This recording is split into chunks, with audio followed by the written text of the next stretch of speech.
ایک بات تو یہ ہو گئی. دوسری بات باندیوں سے متعلق کہ اللہ تعالیٰ نے باندیوں سے ہم بستری کو بھی جائز قرار دیا. یہاں بھی اسلام پہ بہت اعتراض کیا جاتا ہے کہ اسلام میں باندیاں ہیں باندیاں. دیکھیں اسلام جب آیا دنیا میں تو باندیوں کا رواج تو پہلے سے ہی تھا. اسلام نے کیا کیا کہ اسلام کے پاس 3 آپشن تھے. جب آپ جنگ میں قیدی بنا کے لاتے ہیں عورتوں کو اور مردوں کو، تو آپ کے پاس 3 آپشن ہیں. ایک آپشن تو یہ کہ آپ نے جن کو زور اور طاقت سے گرفتار کیا ہے آپ ان سب کو قتل کر دو. ایک آپشن یہ. دوسرا آپشن یہ بغیر کسی معاوضے کے آپ ان تمام کے تمام کو رہا کر دو. تو یہ دونوں آپشن ایک ایسے آپشن ہے کہ آپ نے ایک قوم کو فتح کیا طاقت کے زور پہ، اور اب آپ ان کو رہا کر کے دوبارہ ان کو اپنے لیے تیار کر رہے ہو. یہ ممکن نہیں ہے. تو تیسرا آپشن یہ تھا کہ اسلام ان کو یہ کہتا ہے کہ ان کو ایسے ہی چھوڑ دیا جائے، یعنی اسلامی ریاست میں ایسے ہی آزاد گھومنا شروع کر دیں. یہ بھی غلط ہے کہ آپ نے ایک تو نیچرلی یہ چیز جو مجاہدین ہیں وہ فطری طور پر اس کو قبول نہیں کریں گے کہ ہم نے اتنی محنت کی ہے اور اتنے جو ہے وہ محنت کے بعد ہم نے کسی قوم کو فتح کیا تو ہم کیسے چھوڑ دیں اس کو. تو تیسرا ایک اعتدال والا آپشن یہ تھا کہ ان کو غلام اور باندیاں بنا لیا جائے. تو غلام اور باندی بنانے میں کیا ہوگا کہ جس کا غلام ہوگا اس کے حوالے کیا جائے گا کہ اب اس میں کوئی خوبی ہے تو وہ خوبی آپ کی طرف منسوب ہوگی، اس میں کوئی خامی ہے تو آپ کی طرف منسوب ہوگی. تو لوگوں نے غلاموں کو اپنی اولادوں کی طرح پالا ہے. اسلامی تاریخ میں غلاموں کو پڑھایا لکھایا، یہاں تک کہ غلام حکمران بھی بنے ہیں، غلام گورنر بنے علاقوں میں. بڑے بڑے محدثین فقہاء ایسے ہیں جو غلام تھے. کیوں؟ جب کسی کے مکمل ہینڈ اوور کر دیا گیا نا، اس کے خادم بنا کے اور غلام بنا کے، تو اب اگر وہ کوئی بری چیز کرے گا تو آقا بدنام ہوگا کہ فلاں کا غلام ہے یہ کام کر رہا ہے، آقا نے تربیت نہیں کی. تو اسلام میں غلامی کا وہ کانسیپٹ نہیں ہے جو یورپ میں ہے کہ جیلوں میں ڈال دو اور ان سے مشقت والے کام لو اور ان سے جانوروں سے بدتر سلوک کرو ان کے ساتھ. بلکہ اسلام میں غلام کو ایک قسم کی رشتہ داری قرار دی. اس کو وراثت بھی ملتی ہے. اگر آپ کے یعنی غلام جب مر جائے گا نا تو اس کی وراثت مولا کو ملے گی اگر اس کے کوئی دوسرے وارثین نہیں ہیں. تو ایک حدیث میں آتا ہے لحمتن کا لحمت النسب. یہ جو غلامی ہے نا یہ نسب کی طرح کا ایک رشتہ اسلام نے بنا دیا اس کو. نسب کی طرح کا، یعنی اس کو ایک لحاظ سے آپ کی اولادوں کی طرح بنا دیا اسلام. تو کتنے بڑے بڑے محدثین ہیں. نافع عن عبداللہ بن عمر، مشہور محدث حضرت نافع، یہ عبداللہ بن عمر کے غلام تھے جو آذربائیجان سے آپ ان کو گرفتار ہوئے تھے. اس کے بعد ان کے غلام بنے اور اتنا علم حاصل کیا کہ بخاری میں کتنا نام ہے حضرت نافع کا جو عبداللہ بن عمر کے غلام تھے، اور کتنی ان کو عزت ملی اس سے. تو یہ غلام جب مرد کی شکل میں ہوگا یا عورت کی شکل میں ہوگا، تو عورت کی شکل میں اگر یہ ہے تو پھر اگر اس سے آقا کو سیکشول ریلیشن کی اجازت نہ دی جائے تو اس میں 2 نقصان ہے. ایک یہ کہ سوسائٹی میں زنا پھیلے گا. اس عورت کا نہ کوئی شوہر ہے نہ کوئی اس کا مولا کو آپ اجازت دے رہے ہیں کہ اس سے ریلیشن قائم کرے، تو یہ عورت کہاں جائے گی؟ اس میں بھی ڈیزائرز ہے نا، وہ زنا کی طرف جائے گی، وہ زنا کو اپنا پیشہ بنائے گی. دوسرا آپشن یہ کہ پبلک پراپرٹی بنا دیا جائے، جیسے کہ آج کل جیلوں میں جو کچھ ہو رہا ہے کہ ایک عورت سے کتنے لوگ اپنی ہوس پوری کرتے ہیں. تو اعتدال کا راستہ یہ تھا. اچھا، تیسرا آپشن یہ تھا کہ اس کو کہا جائے کہ جو مولا ہے اس کو کہا جائے کہ اس کو بیوی بناؤ. تو یہ بات حقیقت ہے کہ بیوی بنانا اس کے لیے بہت مشکل ہے، کیونکہ ایک دشمن قوم کی ایک عورت جس کو ہم جبرن قہرن جنگ فتح کر کے لے کر آئے ہیں، اس کو کون اتنی عزت دے گا کہ بیوی بنا کے رکھے؟ تو اسلام نے ترغیب تو یہ دے دی کہ اس کو آزاد کر کے بیوی بناؤ، لیکن اس جبری قانون نہیں بنایا. جبری قانون یہ کہ باندی کے طور پہ بھی آپ رکھ سکتے ہیں، لیکن ترغیب دی کہ اس کو آزاد کرو، اس کو بیوی بناؤ.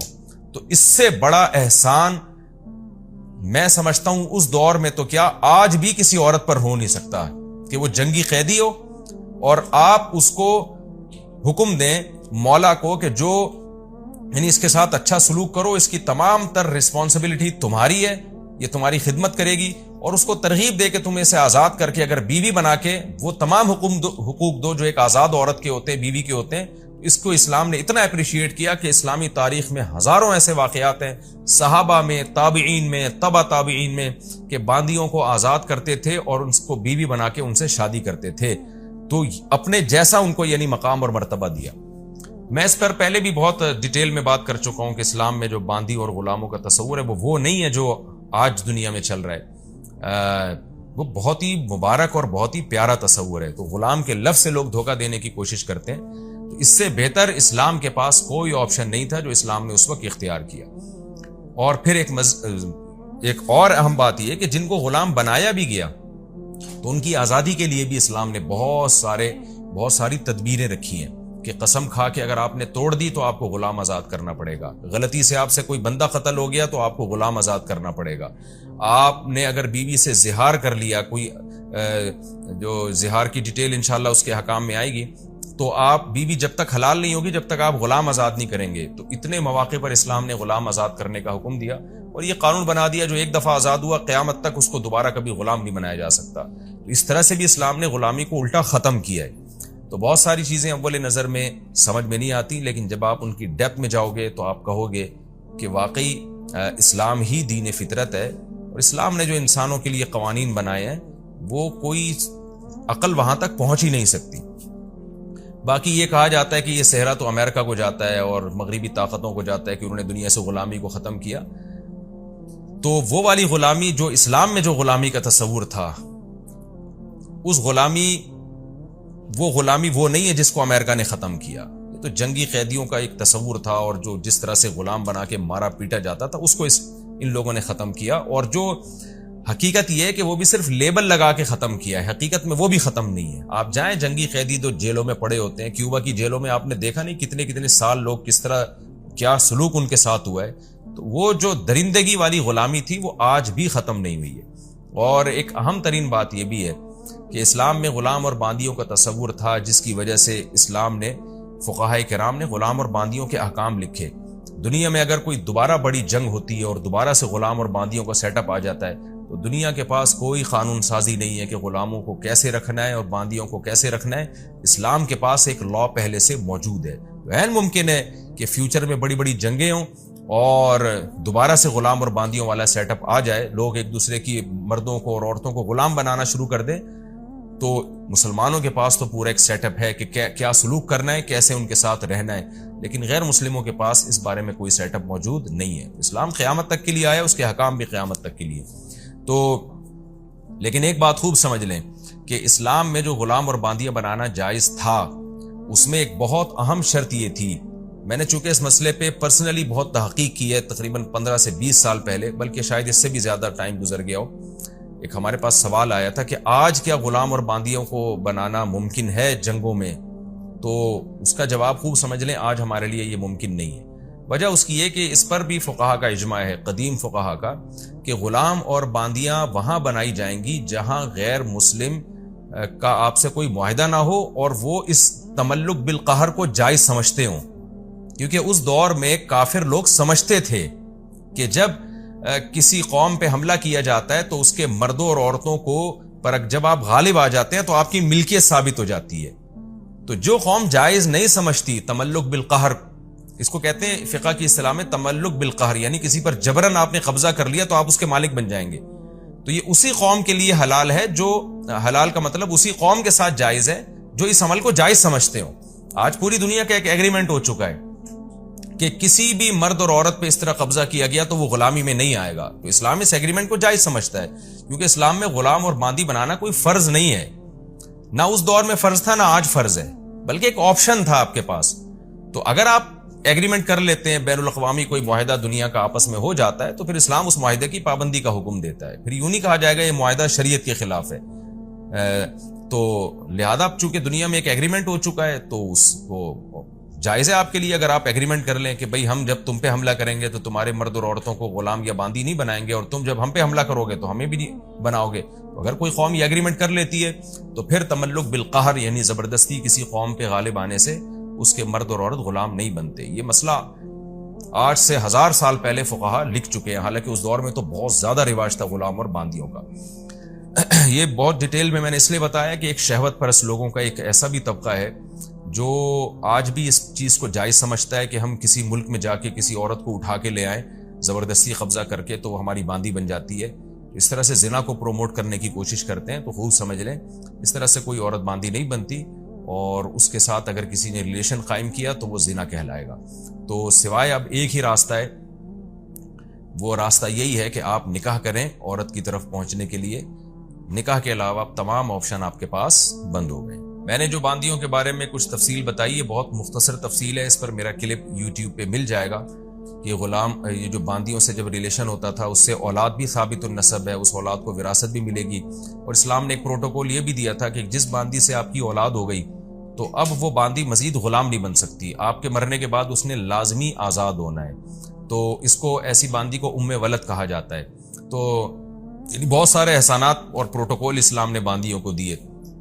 تو یہ پوری ڈیٹیل آپ کو میرے یوٹیوب پہ جب آپ سرچ کریں گے اسلام میں میرا نام لکھ کے کہ اسلام میں غلام اور باندیوں کا کیا تصور تھا، تو وہ پوری ڈیٹیل آپ کو مل جائے گی. کیونکہ یہ تفسیر کا لیکچر ہے تو اس میں کوشش یہ کرتا ہوں کہ ٹو دا پوائنٹ جو آیتیں ہیں انہی کا مفہوم آپ کے سامنے میں پیش کروں، زیادہ میں ڈیٹیل میں نہ جاؤں.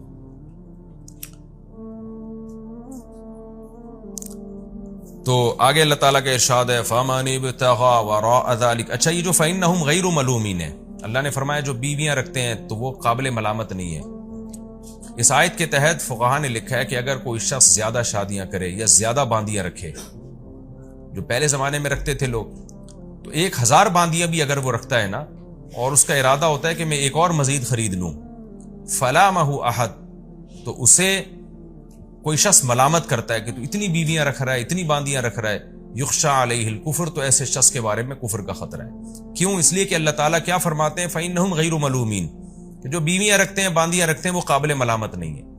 تو جب اللہ تعالیٰ نے فیصلہ کر دیا کہ جو زیادہ شادیاں کرے، بیویاں رکھے اور ان کے ذریعے اپنی ایک ڈیزائرز کو پورا کرتا ہے بشرطے کہ ان کے حقوق بھی ادا کرے جیسے کہ قرآن نے حکم دیا، تو وہ قابل ملامت نہیں ہے. تو پھر ایسے شخص کو ملامت کرنے والے کے بارے میں ڈر ہے کہ وہ اللہ کی گویا اللہ کے جو وضع کردہ قانون ہے اس سے بھی آگے نکل رہا ہے. تو اس لیے یہ بہت خطرناک بات ہے جب قرآن نے صاف لفظوں میں کہہ دیا کہ جو حلال طریقے سے اپنی خواہشات پوری کرتے ہیں وہ قابل ملامت نہیں ہے.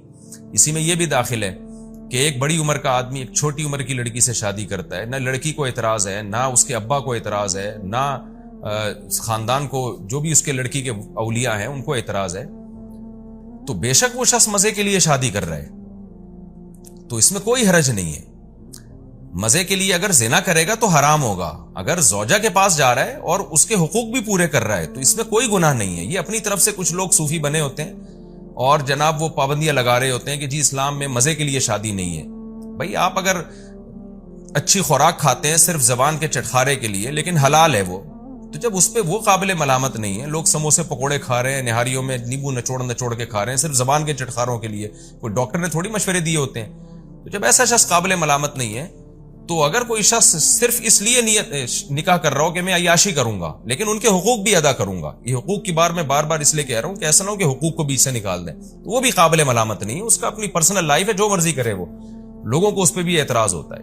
ہاں یہ الگ بات ہے کہ جن لوگوں کا مینٹل لیول اوپر کا ہے، ذرا اچھا سوچتے ہیں، بڑا سوچتے ہیں، تو ان کے لیے شادی میں صرف مزے کے لیے نہیں کر رہے ہوتے وہ. جیسے ہمارے نبی صلی اللہ علیہ وسلم نے جو نکاح کی ہیں تو اس میں بڑی بڑی مصلحتیں تھیں، حکمتیں تھیں، حالانکہ بڑی بڑی عرب کی خوبصورت عورتیں تھیں جن کی سے آپ نے نکاح نہیں کیا، لیکن آپ صلی اللہ علیہ وسلم نے بیوہ عورتوں سے نکاح کیا. حضرت عائشہ سے نکاح کیا کیونکہ وہ ذہین فتین بہت تھی، آگے اللہ نے ان سے دین کا کام بہت لینا تھا.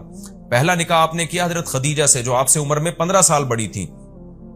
تو نبی کی سیرت یہ بتاتی ہے کہ آپ صلی اللہ علیہ وسلم کے پیش نظر نکاح میں معاذ اللہ عیش و عشرت نہیں تھا. تو بلند ذوق نظر جن لوگوں کا ہے وہ نکاح میں صرف عیش و عشرت کے لیے نکاح نہیں کرتے، ان کے سامنے بہت ساری مصلحتیں ہوتی ہیں. لیکن اگر کوئی عیش و عشرت کے لیے بھی کر رہا ہے تو ملامت کے قابل بہرحال وہ نہیں ہے، گنہگار پھر بھی نہیں ہے وہ. تو زنا سے بہتر ہے کہ آپ جس زنا میں عیاشی تلاش کر رہے ہیں وہ آپ حلال طریقے پہ آ جائیں. تو اس مضمون کو نبی صلی اللہ علیہ وسلم نے بیان کیا کہ تنکح المرأۃ لاربع. آپ صلی اللہ علیہ وسلم نے فرمایا کہ عورت کو 4 وجہ سے عورت سے نکاح کیا جاتا ہے، اس کے حسن و جمال، اس کے خاندان، اس کے مال اور حسب نسب. پھر آپ نے فرمایا سب سے، اور اس کی دینداری، آپ نے فرمایا فاظفر بذات الدین، سب سے پہلے عورت کے دین کو ترجیح دو. تو حسن اور دین میں اگر ٹکراؤ آ رہا ہے تو پھر دین کو ترجیح دینی چاہیے، حسن و جمال کو نہیں. تو یہ اس لیے کہ نبی صلی اللہ علیہ وسلم نے بتا دیا کیونکہ دینداری کو ترجیح دینے میں بہت ساری حکمتیں اور مصلحتیں حاصل ہوں گی، اولاد دیندار ہوگی. اور آپ نے دین کو چھوڑ کر صرف حسن کو ترجیح دے دی تو تھوڑی سی عیاشی آپ کی ہو جائے گی. تو اس لیے یہ مسئلہ بھی خوب سمجھ لیں کہ کوئی صرف عیاشی کے لیے بھی شادی کرتا ہے، عیش و عشرت کے لیے، لیکن حقوق پورے کرے گا تو قابل ملامت بھی نہیں ہے، گنہگار بھی نہیں ہے. لیکن افضل کیا ہے اور زیادہ جو ایک اچھا انسان ہونے کی علامت کیا ہے اور پیغمبر کی سنت کیا ہے کہ نکاح کے پیش نظر صرف عیاشی نہیں ہونی چاہیے، بلکہ اولاد کا حصول ہونا چاہیے، خاندان آباد کرنا، کسی کو سہارا دینا، یہ ساری حکمتیں اگر آپ کے پیش نظر ہیں تو نکاح کرنا آپ کے لیے زیادہ افضل ہوگا. آگے قرآن کہتا ہے فَمَنِ ابْتَغَىٰ وَرَاءَ ذَلِكَ، پس جو اس کے علاوہ کوئی اور راستہ اختیار کرے گا. ذالکہ کہتے ہیں اشارے کے وقت، یعنی اللہ نے بتا دیا یہ نکاح اور باندھی، اس کے علاوہ کوئی بھی راستہ اختیار کرے گا. اشارہ یہ بلاغت ہے، یعنی اللہ نے متعین کر دیا کہ بس ان دو راستوں کے علاوہ تمہارے پاس کوئی آپشن نہیں ہے، باندھی بناؤ یا نکاح کرو، اور باندھی کا آپشن ختم، اب صرف نکاح کا آپشن. تو اللہ نے اشارہ کر کے کہہ دیا کہ اس کے علاوہ تمام کے تمام وسائل اور ذرائع تمہارے لیے.